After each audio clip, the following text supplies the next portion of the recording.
What if the book you shelved refused to stay quiet? Beat. What if your own life sentence could be rewritten by stories, grief, and unexpected grace? From prison to bookseller. Tookie's second chance. When we meet Tookie, she is serving a wildly unjust 12-year prison term for a crime equal parts absurd and tragic. Beat.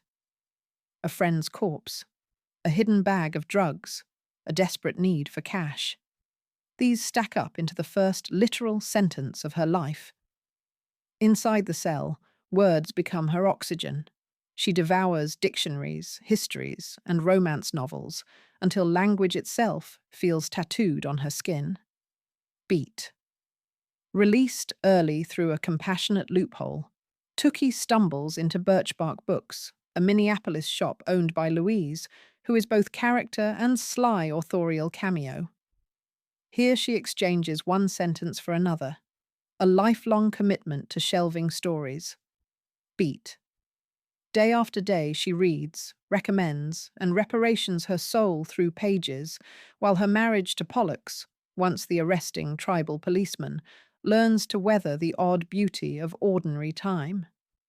Yet beneath the mundane hum of a cash register, Tookie's past hums like a power line. Beat.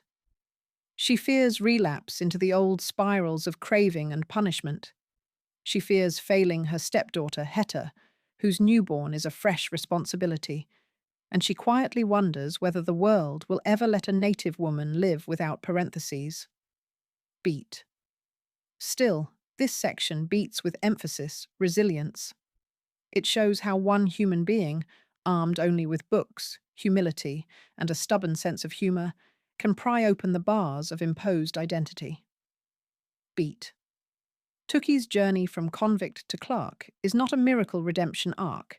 It's a slow accrual of choices, each one a syllable in a larger declaration of selfhood. Haunted pages, Flora's ghost, and unfinished stories. Into this fragile calm wanders Flora, a wealthy white customer obsessed with claiming indigenous roots she almost certainly does not possess. Beat. Flora is the kind of well-meaning meddler who asks for sacred knowledge as if it were a coupon code. Beat. She dies suddenly, then refuses to stay dead. Her spectre lingers in the poetry aisle, pages rustle in cold drafts, and a mysterious book titled Living the Ojibwe Way keeps leaping off shelves. Beat. Tookie, more attuned to words than the living, becomes unwilling medium to Flora's unfinished sentence. Beat. The haunting is comedic and chilling by turns. Flora's perfume clouds the register. Receipts tumble like confetti. Customers complain of static voices whispering lies. Beat. Yet underneath the paranormal pranks is a deeper question. Who owns a story? Beat.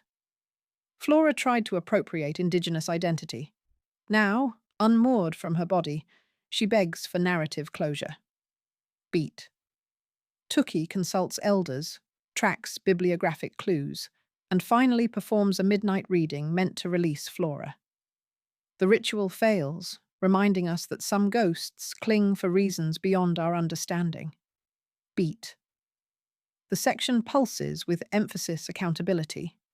Flora's presence forces Tookie, and by extension the reader, to confront cultural theft, historical erasure, and the hungry void left when real ancestry is supplanted by fantasy. Beat. It also underscores how bookstores, like cemeteries, are crowded with the restless. Every volume is a grave marker waiting to speak if we dare crack the spine. Pandemic and protest. Minneapolis on the brink. Just as Tookie thinks the worst is an overzealous ghost, 2020 arrives like a siren. Beat. COVID-19 shrinks the bookstore into masked corridors of fear, supply shortages, and frantic curbside pickups. The air smells of sanitizer and dread. Beat.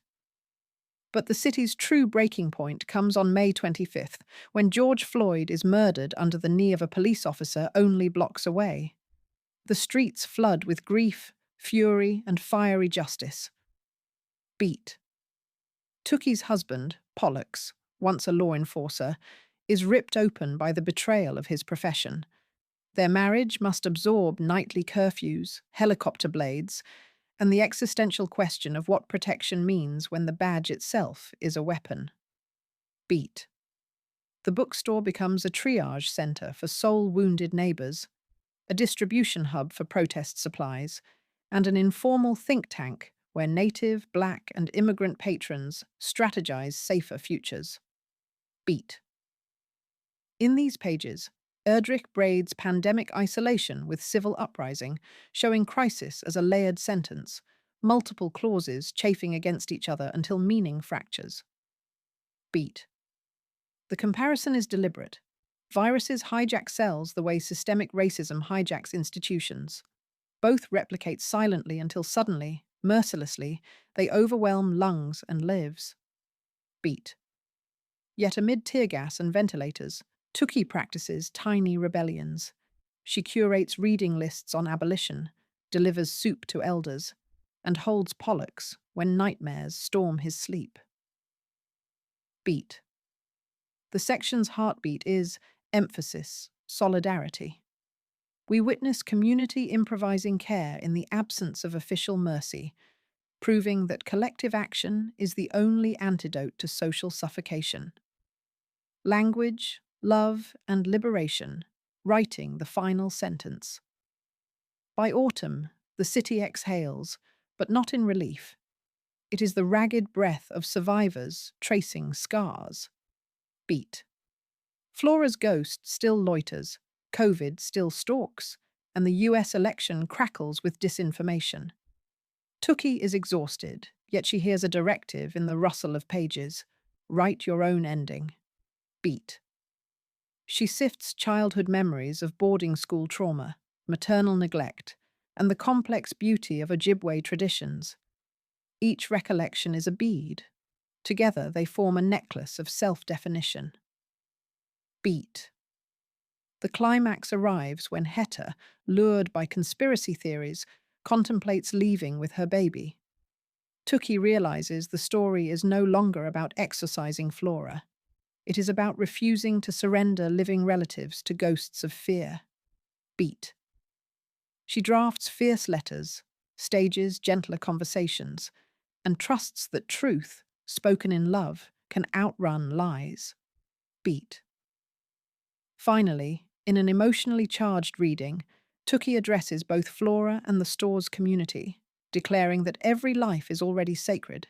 It needs no fraudulent embellishment. Beat.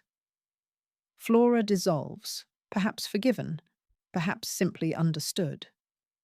Beat. Tookie's liberation is quiet but seismic. She owns her narrative, reclaims the word sentence as something she writes rather than serves. Beat. This closing section glows with emphasis.agency, celebrating how language, when honored, shared, and defended, can free not only individuals but entire histories from imprisonment.